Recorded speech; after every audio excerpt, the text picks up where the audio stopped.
Happy Bhogali Bihu everyone. তো এই পৌষ পার্বণে কিন্তু প্রত্যেকের বাড়িতেই পিঠে পুলি হয়ে থাকে, ঠিক আমাদের বাড়িতেও পিঠে বানানো হয়েছে। আমি আর আমার মা দুজনে মিলে পিঠেগুলো তৈরি করেছি। মা বানিয়েছে পাটিজোড়া দুধ পিঠে, তার মানে সাদা পিঠেটাকে জাল করেছে দুধের সাথে। আর আমি বানিয়েছি মালপোয়া।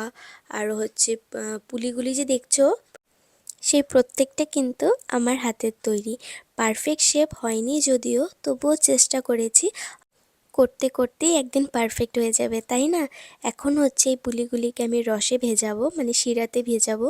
সেটা খেজুরের গুড় আর চিনি দিয়ে মা তৈরি করে দিয়েছে। এখন আমি এই পিঠেগুলিকে রসে ভেজাবো। আজকের রাতটা যদি রসে ভিজে থাকে, সকালে খেতে অনেক ভালো লাগবে। এর পাশের পুলিগুলি যে রয়েছে সেগুলোকেও কিন্তু শিরাতে ভেজাতে হবে, কিন্তু যেহেতু মা শিরাটা খুব একটা বেশি বানায়নি, আমি এখন এতটুকুই ভেজাবো। পরে মা আবার শিরা করে সেগুলিকে ভিজিয়ে রাখবে।